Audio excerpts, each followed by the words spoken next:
Okay friends, सो अब हम देखेंगे periodic classification of elements. Classification की ज़रूरत क्या थी? सोचिए, इतने सारे एलिमेंट्स है, उन्हें याद रखना, उनकी प्रॉपर्टी को याद रखना, ये कितना हार्ड है। और इसी के लिए पूरे एलिमेंट्स को क्लासीफाई करना बहुत ज़्यादा ज़रूरी था। पूरे एलिमेंट्स को क्लासीफाई करना बहुत ज़्यादा ज़रूरी था। अब क्लासीफाई कैसे किया जाए, ये सबसे बड़ी समस्या थी। इतने सारे एलिमेंट्स को क्लासीफाई कैसे किया जाए, कौन से प्रॉपर्टी के हिसाब से क्लासीफाई किया जाए। तो सबसे पहले जिन्होंने क्लासिफिकेशन की वो थे डोबेरिनर। सबसे पहले जो क्लासिफिकेशन हुआ वो किए डोबेरिनर ने। डोबेरिनर ने जो क्लासीफाई किया, उन्होंने एलिमेंट्स को क्लासीफाई किया in a group of 3 called triads, और इसीलिए हम इसे बोलते हैं Dobereiner triads. He classified elements in a group of 3. He classified elements in a group of 3 called triads. और इनके हिसाब से जो एटॉमिक मास था मिडल एलिमेंट का, that is the average of atomic mass of other 2 elements. इनके हिसाब से according to him atomic mass of middle element, according to him atomic mass of middle element is equal to average of atomic mass of other 2 element, atomic mass of other 2 element.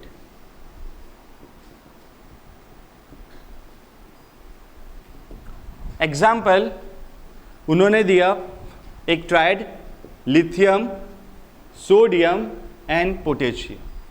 Lithium, sodium and potassium. Lithium का 6.9 है atomic mass, sodium का 23 and potassium का 39। So atomic mass, average of atomic mass of lithium and potassium is average of atomic mass of lithium and potassium is 6.9 plus 39 divided by 2, this is 45.9, and this is approximately equal to 23, that is average of, that is atomic mass of sodium, atomic mass of sodium. So Dobereiner ने बताया कि जो atomic मास है middle element का, that is average of atomic mass of other 2 element. And इस हिसाब से उन्होंने 3 के ग्रुप में क्लासीफाई किया। बट ये जो क्लासिफिकेशन था ये पूरे एलिमेंट्स के लिए सक्सेसफुल नहीं हुआ, और सभी एलिमेंट को वो क्लासीफाई नहीं कर पाए, और कई ट्रायड्स डोबेरिनर लॉ फॉलो नहीं कर पाए, और इसीलिए ये थ्योरी सक्सेसफुल नहीं मानी गई। बट हाँ, इन्होंने पहली बार क्लासीफाई कर रहा था और उसमें कुछ हद तक के सक्सेस हासिल किया था, इसलिए हम इन्हें कंसीडर करते हैं। नेक्स्ट जो क्लासिफिकेशन किए वो थे न्यूलैंड ऑक्टेव। न्यूलैंड, और उन्होंने रूल दिया न्यूलैंड ऑक्टेव। इन्होंने भी क्लासीफाई किया in increasing order of atomic mass. इन्होंने जो क्लासीफाई किया that is in increasing order of atomic mass, and according to him atomic mass of first element is equal to atomic mass of 8th element. Sorry, according to him property of first element is equal to property of 8th element. और इस चीज को उन्होंने music के जो octaves रहते हैं, सा, रे, ग, म, प, ध, नी, 7 और वापस सा 8, इस हिसाब से दिया है, और इसीलिए न्यूलैंड ऑक्टेव कहा गया है। He classified element in order of increasing atomic mass.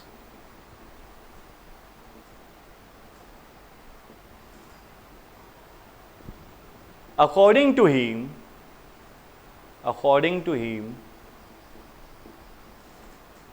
property of first element is similar, property of first element is similar to that of the eighth element.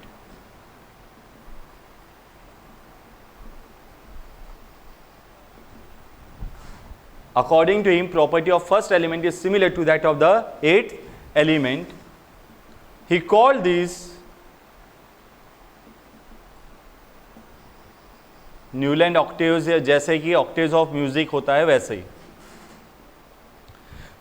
But इन्होंने भी सिर्फ 20 एलिमेंट तक के classify कर पाया, सिर्फ 20 एलिमेंट तक के क्लासीफाई किया, और कई इसमें डिफरेंट प्रॉपर्टी वाले एलिमेंट सेम ब्लॉक में आ गए. दूसरा, इनर्ट गैसेस को प्लेस नहीं किया. अगर इनर्ट गैसेस भी उस समय प्लेस कर दिए रहते तो ये लॉ भी फेल हो जाता, और इसीलिए फिर हम ये लॉ को भी फॉलो नहीं करते हैं. नेक्स्ट जो आए that is Mendeleev's periodic table.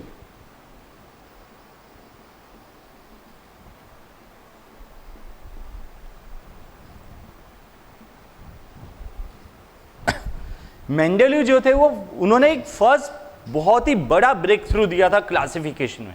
हाँ, इन्होंने भी जो क्लासीफाई किया था इन order of increasing atomic mass. He also classified element in order of increasing atomic mass. But उस समय जितने भी एलिमेंट्स थे, इन्होंने सभी को क्लासीफाई कर दिया. यहां तक कि इन्होंने कुछ ऐसे वैकेंट स्पेसेस रखे थे जो एलिमेंट उस समय डिस्कवर नहीं थे, उनके लिए भी इन्होंने वैकेंट स्पेसेस रखे थे, और उनकी जो प्रॉपर्टी बताई थी वो तक के सही थी. हाँ, अब इन्होंने क्लासीफाई किया, कैसे किया? पहले तो इन्होंने increasing order of atomic mass के हिसाब से इन्होंने क्लासीफाई किया. But he arrange element in horizontal rows called period and vertical column called group. So देखते हैं. So Mendeleev arranged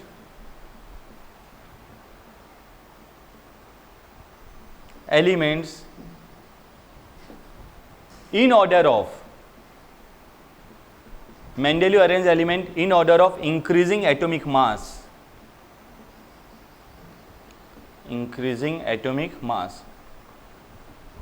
According to him,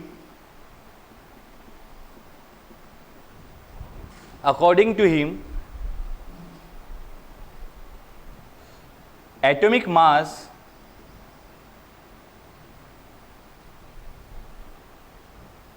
या हम ये बोल सकते हैं physical and chemical properties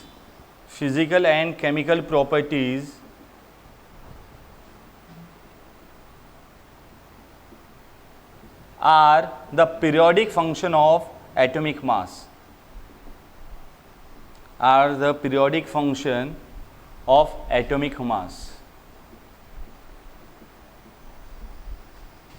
so Mendeleev ने भी एटॉमिक मास के हिसाब से अरेंज किया, एंड उनके हिसाब से जो फिजिकल और केमिकल प्रॉपर्टीज थी वो एटॉमिक मास पे डिपेंड है.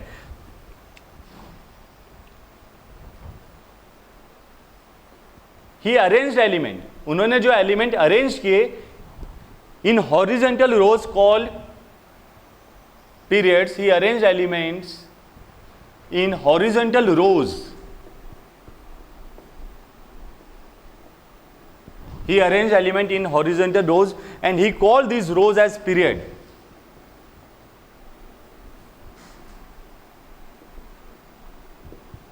और उस समय उन्होंने 7 पीरियड्स बनाए थे. 7 periods in his table.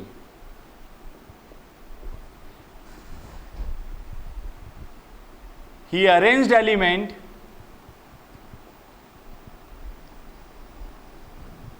in vertical columns called group. उन्होंने जो एलिमेंट को अरेंज किया वो वर्टिकल कॉलम्स में अरेंज किया, और ये वर्टिकल कॉलम्स को उन्होंने बोला कि ये ग्रुप्स है. एंड उस समय उनके पीरियोडिक टेबल में 8 ग्रुप्स थे. There are 8 groups in his table. ये एक पहला बहुत बड़ा ब्रेक थ्रू था, क्योंकि इन्होंने सभी एलिमेंट को क्लासिफाई कर लिया था. सभी के सभी एलिमेंट को इन्होंने क्लासिफाई किया था, यहां तक कि जो एलिमेंट उस समय डिस्कवर नहीं हुए थे उसके लिए भी इन्होंने वैकेंट स्पेसेस रखा था, उसके लिए भी। और इनर्ट गैसेस को जब हम प्लेस किए पीरियोडिक टेबल में तो भी कोई डिस्टरबेंस नहीं आया। अब हम देखेंगे merits of Mendeleev's periodic table. Mendeleev's periodic table के क्या क्या मेरिट्स थे? Merits of Mendeleev's periodic table.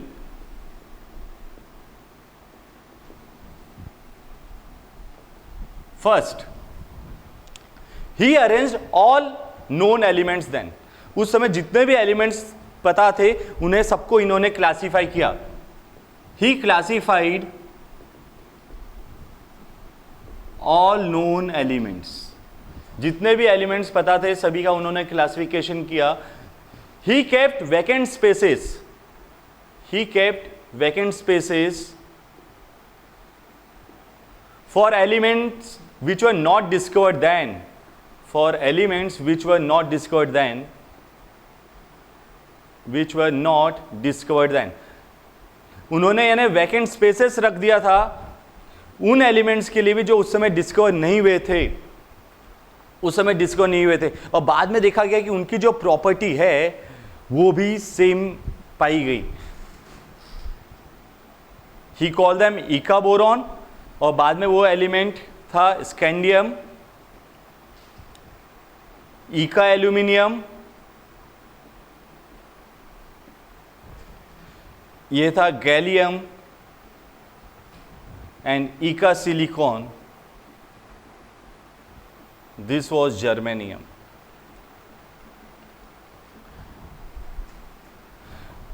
उन्होंने ये नाम रखा था और बाद में ये एलिमेंट जब डिस्कवर हुए तो ये नाम दिया गया। एंड इनकी प्रॉपर्टी भी जो उन्होंने प्रेडिक्ट किए थे वैसे ही थी।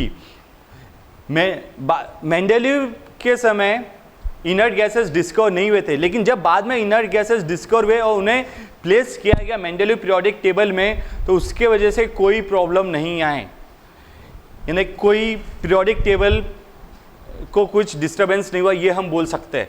सो inert gases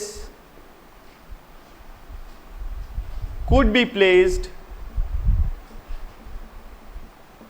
in the table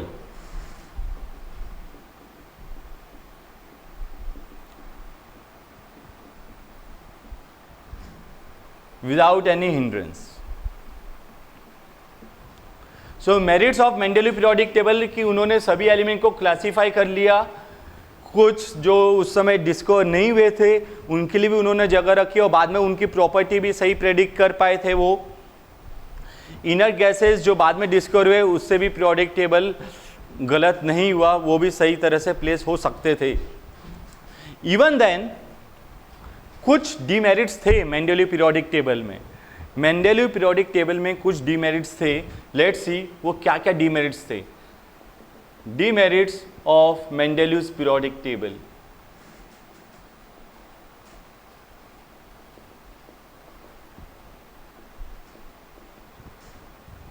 Demerits of Mendeleev periodic table। सबसे पहले Mendeleev arranged element in order of increasing atomic mass। ठीक है, increasing atomic mass के हिसाब से अरेंज किया गया है। सो यहाँ पे सबसे बड़ा कन्फ्यूजन था रिगार्डिंग प्लेसमेंट ऑफ आइसोटोप्स, क्योंकि हम जानते हैं आइसोटोप्स है same atomic number but different atomic mass number. अब जब डिफरेंट एटॉमिक मास नंबर है तो हम उसे प्लेस कैसे करेंगे? जैसे हाइड्रोजन 1H1, 1H2, 1H3, तो अब हाइड्रोजन को 1 वाली प्लेस में रखे, 2 वाली प्लेस में रखे या 3rd वाली प्लेस में रखे। ऑक्सीजन 8O16, 8O17, 8O18, सब ऑक्सीजन को कौन से प्लेस में रखे? 16, 17, 18। और इसीलिए there was confusion, there was confusion regarding position of isotopes और ड्यू टू आइसोटोप्स। सेकेंड, यहां पे हाइड्रोजन की कुछ प्रॉपर्टी फर्स्ट ग्रुप से मैच हो रही थी, अल्कली से और कुछ हेलोजेंस वगैरह से मैच हो रही थी। सो फिर हाइड्रोजन को कहाँ प्लेस किया जाए, हाइड्रोजन को कहाँ प्लेस किया जाए? So there was confusion regarding position of hydrogen. There was confusion regarding position of hydrogen. ये भी चीज हमें ध्यान रखना है। दो डिमेरिट्स, पहला there was confusion regarding position of isotopes, there was confusion regarding position of hydrogen. Third, जैसे कि उन्होंने इंक्रीजिंग ऑर्डर ऑफ एटॉमिक मास से रखा है, सो कुछ एलिमेंट जैसे कोबाल्ट, इसका जो एटॉमिक मास है और निकेल का जो एटॉमिक मास है, कोबाल्ट एंड निकेल, इनका एटॉमिक मास ऑलमोस्ट इक्वल है, इनका एटॉमिक मास ऑलमोस्ट इक्वल है। या ये बोल सकते हैं कि कोबाल्ट का एटॉमिक मास निकेल से थोड़ा सा ज़्यादा है, कोबाल्ट का atomic mass is slightly greater than that of nickel. So फिर उस हिसाब से कोबाल्ट बाद में आना चाहिए था एंड निकेल पहले आना चाहिए था, बट उनके पीरियोडिक टेबल में पहले कोबाल्ट की पोजीशन थी एंड बाद में निकेल की पोजीशन थी।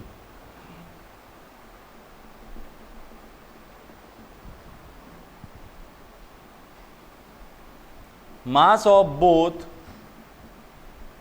कोबाल्ट एंड निकेल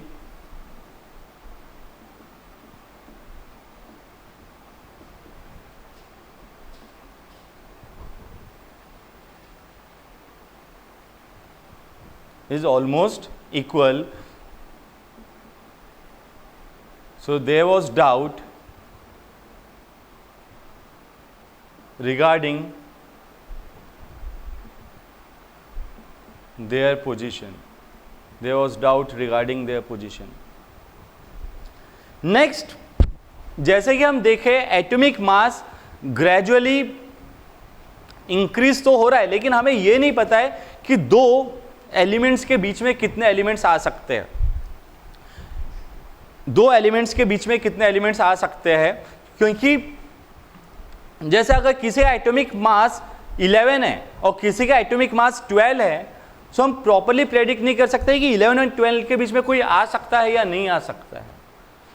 11 एंड 12 के बीच में कोई आ सकता है, नहीं हो सकता है 11.5 किसी का एटॉमिक मास हो वो भी आ जाए और 11.9 किसी का एटॉमिक मास हो वो भी आ जाए।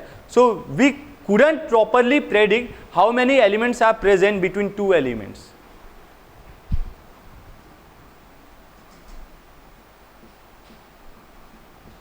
It was tough to predict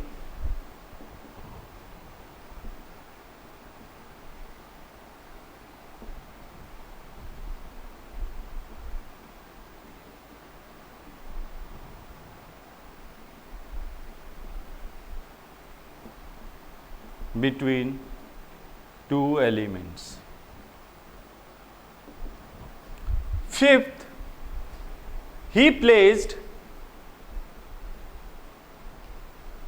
manganese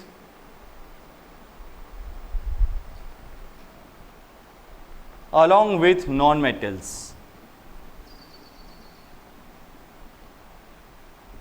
So ये कुछ डिमेरिट्स थे मेंडेलियस पीरियोडिक टेबल के जो हमें ध्यान में रखना है। Next is modern periodic table. Modern periodic table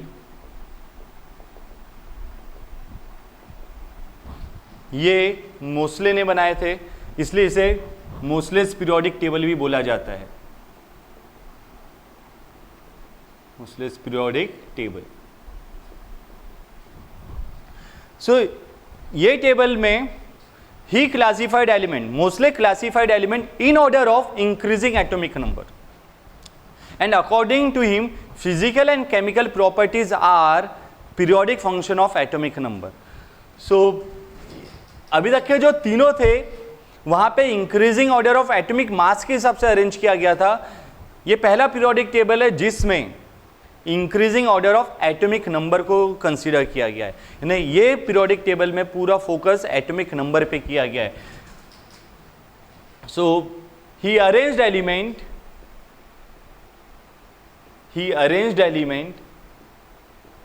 in order of increasing atomic number. He arranged element in order of increasing atomic number. According to him, physical and chemical properties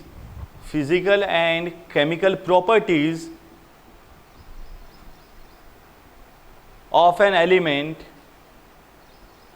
are periodic function of their atomic number. Of an element are periodic function of their atomic number.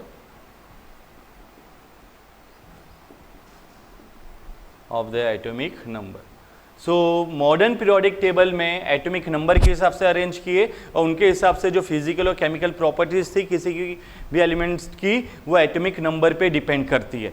इन्होंने भी groups and columns में यानी periods में arrange किया है. He classified elements in horizontal रोज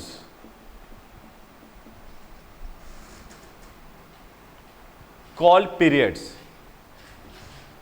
और modern periodic table में भी 7 पीरियड है. There are 7 periods in modern periodic table. There are 7 periods in modern periodic table.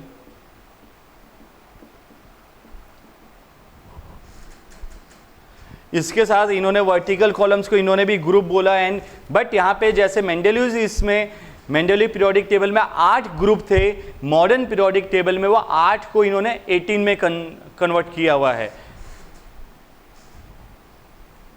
He arranged element in vertical columns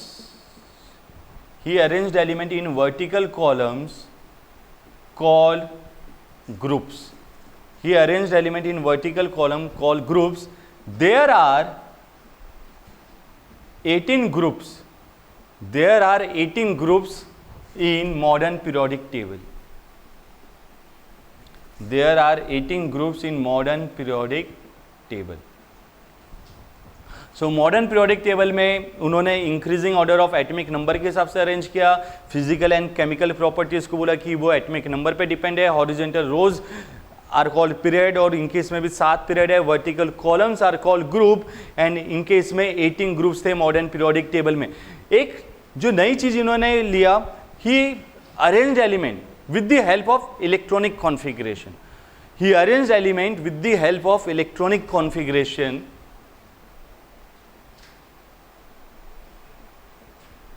He arranged elements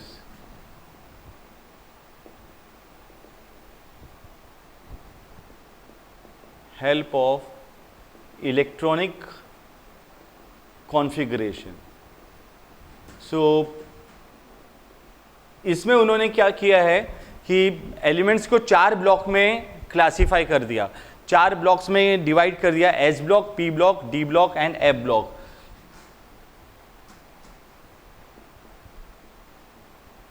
He grouped element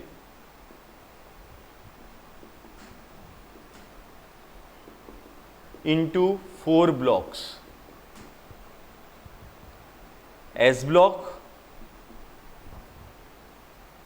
P block, D block and F block. S block, P block, D block and F block. जो S block थे ये थे group 1 and 2. Group 1 and 2 ये S block में आएंगे. P block group 13 to 18, group number 13 to 18 उन्होंने P block में लिया है. D block group 3 to 12, D block group 3 to 12. और ये ग्रुप को ट्रांजिशन एलिमेंट भी बोला गया है, ट्रांजिशन एलिमेंट्स भी बोला गया है. और एफ ब्लॉक को उन्होंने पीरियोडिक टेबल में दो सीरीज लिए, नीचे में 2 series at the bottom of table, 2 series at the bottom of table. Each series has 14 elements. Each series has 14 elements. First series को बोला गया है lengthenites. First series को बोला गया lengthenites. एंड जो सेकेंड सीरीज है उसे बोला गया एक्टिनाइट्स.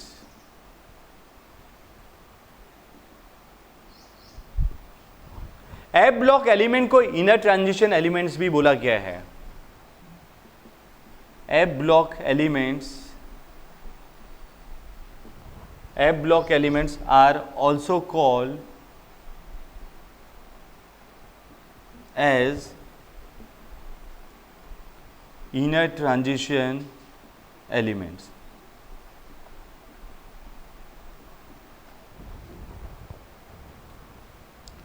अब हमें ध्यान में रखना है कि जो 7 पीरियड थे वो 7 पीरियड में कितने कितने एलिमेंट्स है. So period number of elements. जो पहला पीरियड है उसमें सिर्फ 2 ही एलिमेंट है. पहला पीरियड है उसमें 2 ही एलिमेंट है. सेकेंड पीरियड में 8 एलिमेंट है एंड थर्ड पीरियड में भी 8 एलिमेंट है. तो ये जो दोनों पीरियड है इसे शॉर्ट पीरियड बोला गया है और ये सबसे छोटा है इसलिए इसे shortest. Period number 4 and 5, period 4 and 5 इनमें 18 एलिमेंट्स है और इसे लॉन्ग पीरियड में कंसीडर किया जाता है. पीरियड नंबर 6 इसमें 32 एलिमेंट्स है and this is longest. Period 7 पहले इसमें इनकम्प्लीट पीरियड दिखा रहे थे बट अभी इसमें भी 32 एलिमेंट है तो इसे भी हम लॉन्गेस्ट में कंसीडर कर सकते हैं. सो मॉडर्न पीरियोडिक टेबल में इन्होंने एटॉमिक नंबर के हिसाब से अरेंज किए. इनके हिसाब से physical and chemical properties are periodic function of atomic number. He arranged in horizontal rows called period. और ये हॉरिजॉन्टल रोज जो पीरियड है ये 7 पीरियड है इनके टेबल में एंड वर्टिकल कॉलम्स को ग्रुप बोला गया एंड मॉडर्न पीरियोडिक टेबल में 18 ग्रुप्स है. इसके साथ साथ इन्होंने इलेक्ट्रॉनिक कॉन्फ़िगरेशन के बेसिस पे भी अरेंज किए S block, P block, D block and F block. S block group 1 and 2 वाले एलिमेंट्स है. पी ब्लॉक 13 से 18 वाले एलिमेंट्स को बोला गया है. डी ब्लॉक 3 से 12 वाले एलिमेंट्स एंड एफ ब्लॉक की 2 सीरीज है, actinoid series and lanthanoid series. दोनों 14 एलिमेंट्स की सीरीज है जो पीरियोडिक टेबल में नीचे की इसमें है एंड दोनों में 14 एलिमेंट्स है एंड दोनों को लेंथेनॉइड, एक्टिनॉइड दोनों को इनर ट्रांजिशन एलिमेंट भी कंसीडर किया जाता है. तो ये बेसिक सी चीज हमें ये चैप्टर के बारे में ध्यान रखनी है. अब हम देखेंगे merits of modern periodic table. Merits of modern periodic table.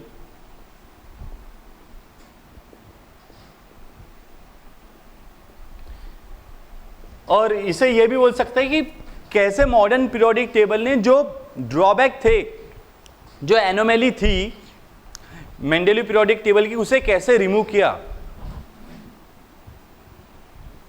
How modern periodic table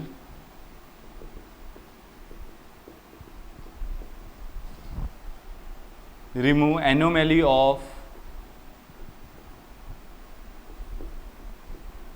drawback of Mendeleev's periodic table. कैसे मॉडर्न पीरियोडिक टेबल ने मेंडेलीव्स पीरियोडिक टेबल के ड्रॉबैक को रिमूव किया. तो सबसे पहले पोजीशन ऑफ आइसोटोप्स. हमने देखा था मेंडेलीव पीरियोडिक टेबल में आइसोटोप की पोजीशन में कंफ्यूजन है बिकॉज आइसोटोप के मास अलग रहते थे.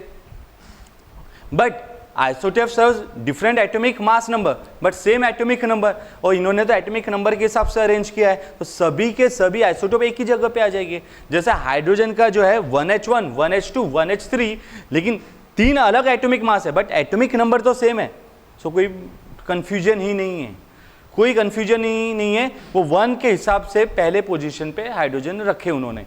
सो there was no confusion, there was no confusion regarding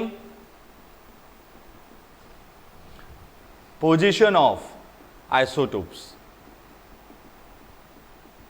There was no confusion regarding position of isotopes. Second, hydrogen का जो कंफ्यूजन था, सो मॉडर्न पीरियोडिक टेबल ने इसे सेपरेटली फर्स्ट नंबर पे रख दिया। मॉडर्न पीरियोडिक टेबल में हाइड्रोजन को सेपरेटली फर्स्ट पोजीशन में रखा गया है। He kept hydrogen in first group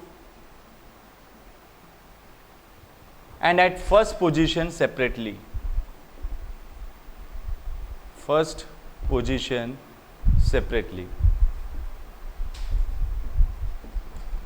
third, जो कंफ्यूजन था रिगार्डिंग कोबाल्ट एंड निकल के एटॉमिक मास के को लेके कि दोनों का एटॉमिक मास सेम है या कोबाल्ट का एटॉमिक मास ज़्यादा है, सो वो बाद में आना चाहिए, निकल पहले आना चाहिए। बट एटॉमिक नंबर के हिसाब से atomic number of cobalt is 27 and atomic number of nickel is 28। तो उस हिसाब से he arranged element in order of increasing atomic number. So पहले कोबाल्ट आना चाहिए एंड बाद में निकल, सो ये भी कंफ्यूजन सॉल्व हो गया। चौथा, there was no doubt between regarding how many elements will come between two elements. ना ये देखो, जैसे ये 27 और 28 है atomic number, so atomic number तो 27, 28, 29 ऐसे बढ़ेगी, बीच में 27.2 वगैरह नहीं आ सकता है। सो अब हम एग्जैक्टली बता सकते हैं कि दो एलिमेंट के बीच में कितने एलिमेंट्स आ सकते हैं। Using atomic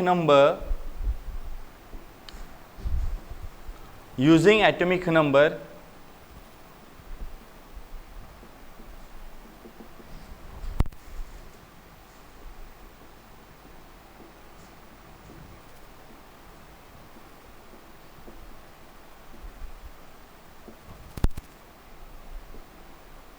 between two elements।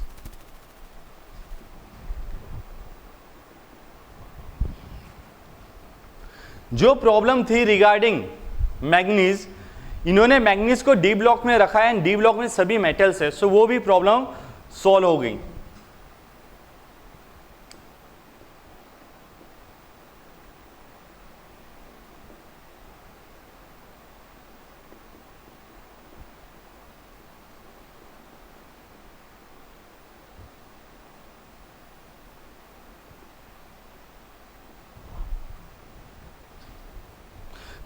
इस तरह से मॉडर्न पीरियोडिक टेबल को अब हम फॉलो करते हैं।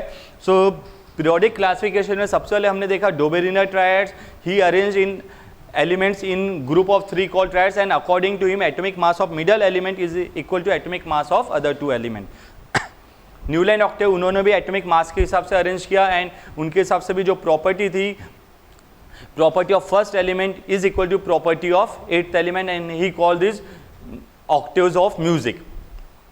मेंडेलीव पीरियोडिक टेबल ने भी जो अरेंज किया in order of increasing atomic mass and in order of increasing atomic mass, उनके हिसाब से भी physical and chemical properties are periodic function of atomic mass. And modern periodic table ने जो अरेंज किया in order of increasing atomic number and according to him physical and chemical properties of element are periodic function of their atomic number. और इन्होंने बहुत सारे जो anomaly थी वो सब सॉर्ट आउट करते हुए ये टेबल बनाया और अब हम जो टेबल फॉलो करते हैं वो है मॉडर्न पीरियोडिक टेबल।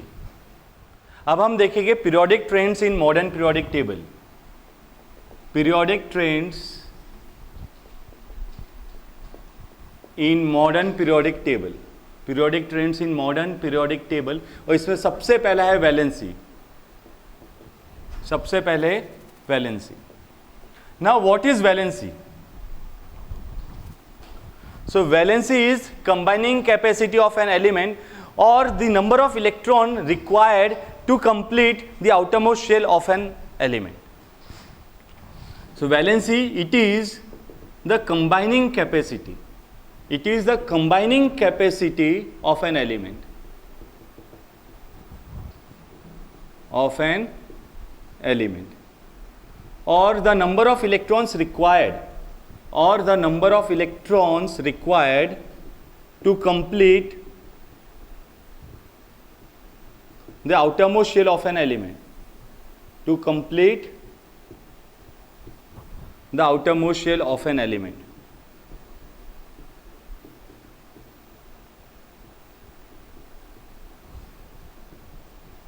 अब हमें एक चीज याद रखना है कि वैलेंसी कैसे चेंज हो रही है टेबल में.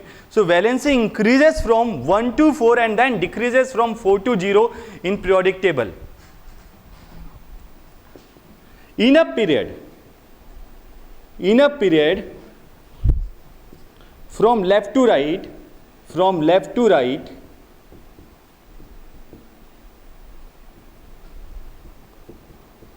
valency increases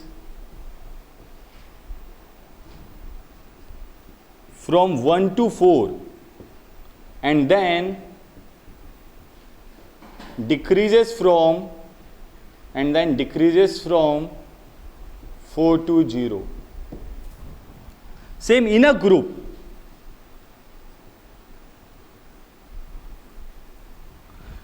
एक ग्रुप में याद रहना चाहिए कि जितने भी एलिमेंट्स है सभी के आउटर मोस्ट शेल में इलेक्ट्रॉन सेम रहते हैं, और इफ इलेक्ट्रॉन सेम है आउटर मोस्ट शेल में, इट मीन्स कि उनकी वैलेंसी भी सेम है. All elements in a group have same number of valence electron. All elements in a group have same number of valence electron. और जैसे कि सभी एलिमेंट्स एक ग्रुप में same number of valence electron है, thus all elements of a group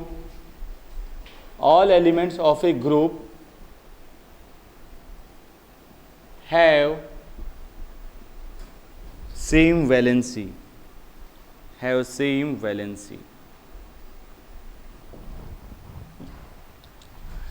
next जो topic है हमारे पास वो है एटॉमिक साइज.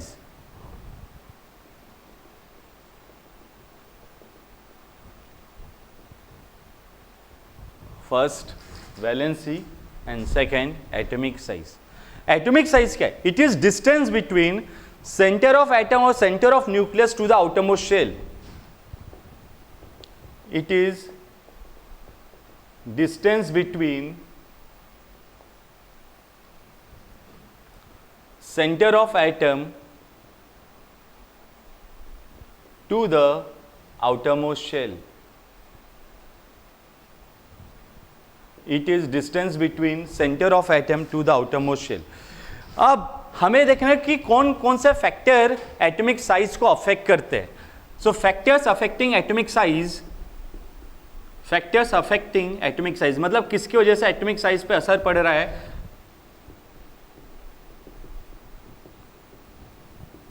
तो सबसे पहला न्यूक्लियर फोर्स. अब सादी सी बात है, अगर न्यूक्लियर फोर्स ज्यादा रहेगा तो वो क्या करेगा कि जो शेल है, जो इलेक्ट्रॉन है, उसे अपने तरफ खींचेगा. एंड जितना ज्यादा न्यूक्लियर फोर्स उतना ज्यादा वो अपने तरफ अट्रैक्ट करेगा, और जितना ज्यादा वो अट्रैक्ट करे उतना ही साइज छोटा होगा, उतना ही साइज डिक्रीज होगा. सो with increase in nuclear force atomic size decreases. With increase in nuclear force atomic size decreases. जो second factor है that is number of shells.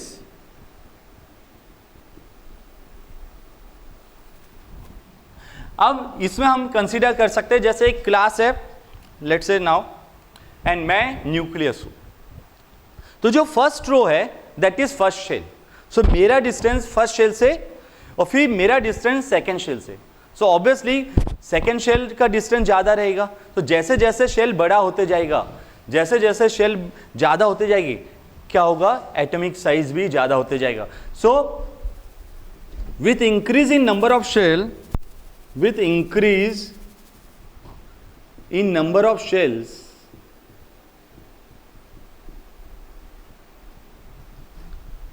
atomic size increases. With increase in number of shells, atomic size increases. अब हम देखेंगे trends कि period में atomic size क्या होता है और ग्रुप्स में एटॉमिक साइज कैसे अफेक्ट होगा. Trends. So first, in a period, so period में हम लेफ्ट से राइट जा रहे हैं, from left to right, from left to right. In a period from left to right, हमें पता है atomic number goes on increasing, और एटॉमिक नंबर इंक्रीज हो रहा है तो सीधी सी बात है न्यूक्लियर फोर्स भी इंक्रीज होगा. In a period from left to right, atomic number increases. Atomic number increases. अब एटॉमिक नंबर इंक्रीज हो रहा है तो न्यूक्लियर फोर्स भी इंक्रीज होगा. सो nuclear force also increases. Nuclear force also increases. अब जब एटॉमिक नंबर इंक्रीज हो रहा है लेफ्ट से राइट, न्यूक्लियर फोर्स इंक्रीज हो रहा है, तो अब हमें पता है न्यूक्लियर फोर्स इंक्रीज हुआ तो एटॉमिक साइज डिक्रीज होता है. thus atomic size decreases. Thus atomic size decreases. Second, in a group, अब ग्रुप में हम टॉप टू बॉटम आ रहे हैं, from top to bottom, from top to bottom, जैसे जैसे हम ऊपर से नीचे आ रहे हैं, पहले वाले में फर्स्ट शेल, सेकंड वाले में 2 शेल, थर्ड वाले में 3 shell, so number of shell increases. Number of shell increases. इसके वजह से जो न्यूक्लियर फोर्स है वो डिक्रीज हो जाएगा. Nuclear force decreases. Nuclear force decreases. So group में क्या हो रहा है, from top to bottom number of shell increase हो रही है, and number of shell increase हो रही है, सो न्यूक्लियर फोर्स डिक्रीज हो रहा है, एंड न्यूक्लियर फोर्स डिक्रीज होने की वजह से एटॉमिक साइज इंक्रीज होगा. दस एटॉमिक साइज इंक्रीजेस. सो ये दोनों कंसेप्ट को हमें ध्यान में रखना है. वैलेंसी को भी, valency it is combining capacity of an element और the number of electron required to complete outermost shell of an element. So सीधा सा याद रखना है कि एक पीरियड में जैसे हम लेफ्ट से राइट जाते हैं, सो वैलेंसी इंक्रीज होती है 1 to 4 and then goes on decreasing from 4 to 0. और ग्रुप में number of valence electron same रहते इसलिए वैलेंसी भी सेम रहेगी.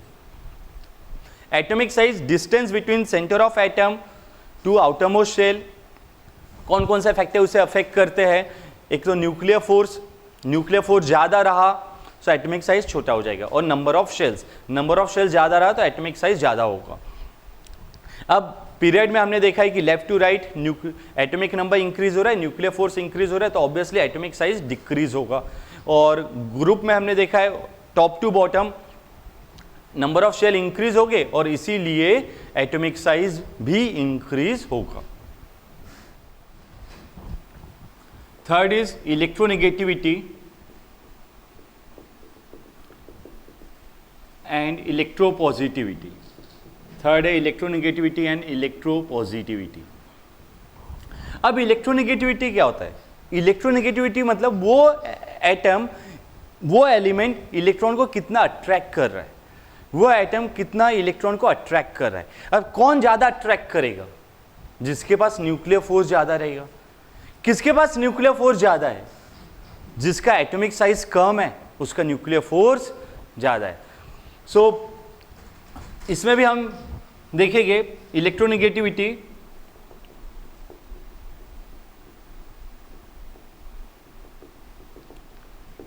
Tendency to attract electrons, tendency to attract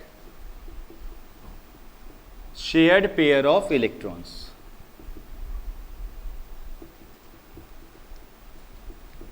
अब ये भी कौन कौन से फैक्टर्स पे अफेक्ट कर रहा है, जिस पे ये डिपेंड है। Factors affecting electronegativity.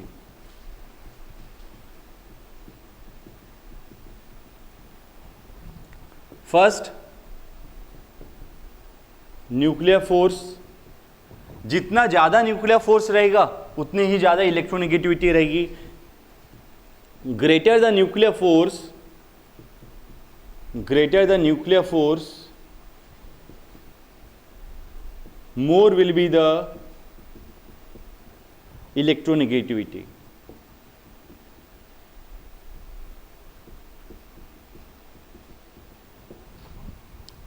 Second, atomic size. So अगर एटॉमिक साइज कम है, एटॉमिक साइज कम है तो ज्यादा अट्रैक्ट करेगा अपने तरफ, ज्यादा फोर्स है तो। सो greater the atomic size, greater the atomic size,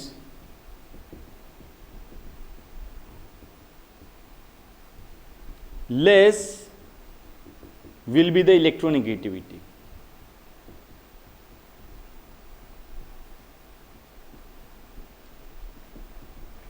So अब हम इसके भी ट्रेंड्स देखेंगे। इन अ पीरियड, सो अब हमें पता है पीरियड में from left to right, from left to right. जब हम एक पीरियड में लेफ्ट टू राइट जा रहे हैं तो atomic size goes on decreasing, nuclear force goes on increasing. और जब एटॉमिक साइज कम हो रहा है, न्यूक्लियर फोर्स ज्यादा हो रहा है, तो सादी सी बात है इलेक्ट्रोनेगेटिविटी भी इंक्रीज होगी। From left to right nuclear force increases and thus electronegativity increases.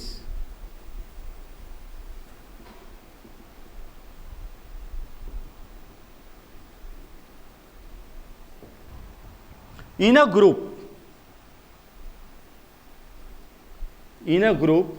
from top to bottom, number of shell increases. एक ग्रुप में ऊपर से नीचे नंबर ऑफ शेल इंक्रीज हो रहा है, इसका मतलब एटॉमिक साइज इंक्रीज हो रहा है। Atomic size increases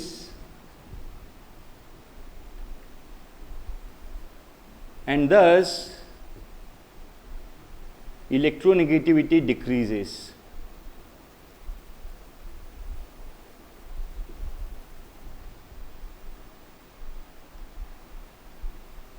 So electronegativity मतलब tendency to attract shared pair of electron.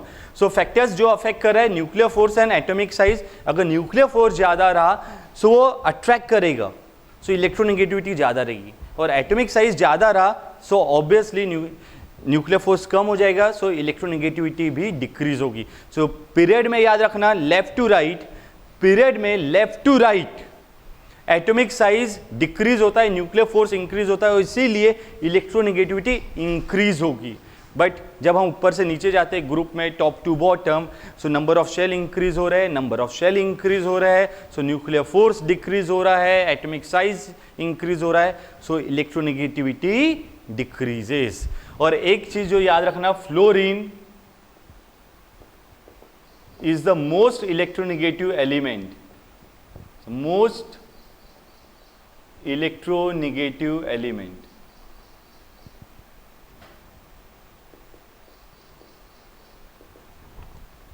So basic सी चीज है, fluorine is the most electronegative element. अब इलेक्ट्रोपॉजिटिव क्या हुआ, जो इसका हम बोल सकते हैं पूरा अपोजिट है।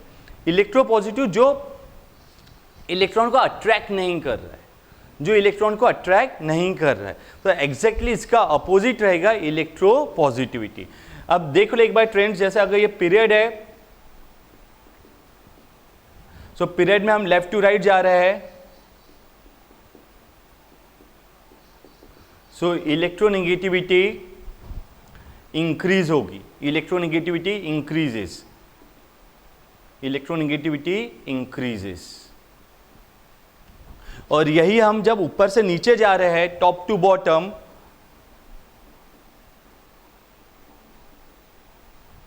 सो जब टॉप टू बॉटम जा रहे हैं, सो हमें पता है एटॉमिक साइज इंक्रीज हो रहा है, atomic size increases.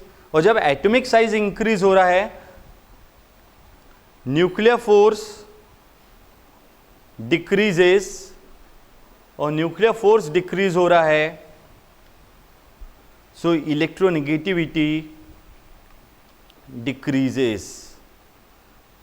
Nuclear force decrease हो रहा है, सो इलेक्ट्रोनेगेटिविटी डिक्रीजेस। और लेफ्ट टू राइट में atomic size decrease, so electronegativity increases. So next is metallic and non-metallic character. Metallic and non-metallic character. So पहले metals क्या होते हैं, या metals की main tendency क्या है, metallic character क्या है? सबसे main चीज, they have tendency to lose electron. So they have tendency to lose electron. They are electropositive. They are electropositive. Non-metals, they have tendency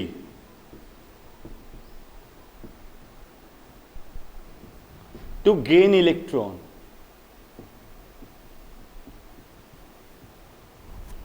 They are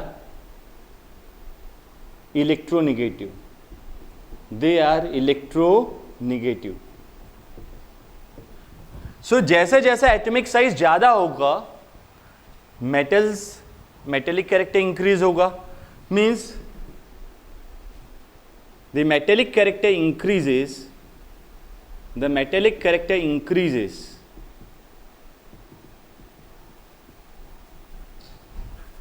with increasing, the metallic character increases with increase in atomic size and decrease in nuclear force.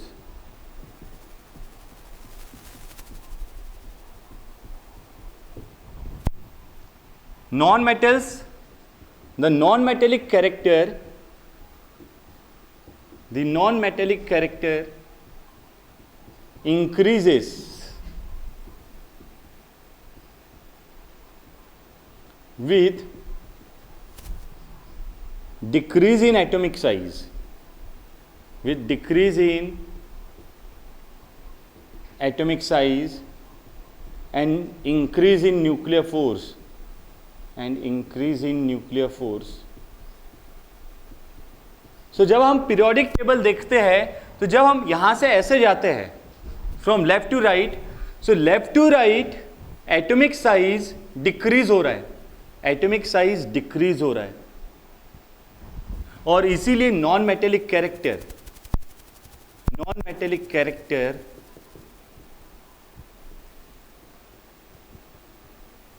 Increase होता है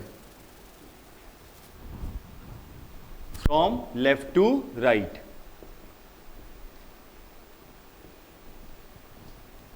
और अगर हम यही देखें ऊपर से नीचे, फ्रॉम टॉप टू बॉटम,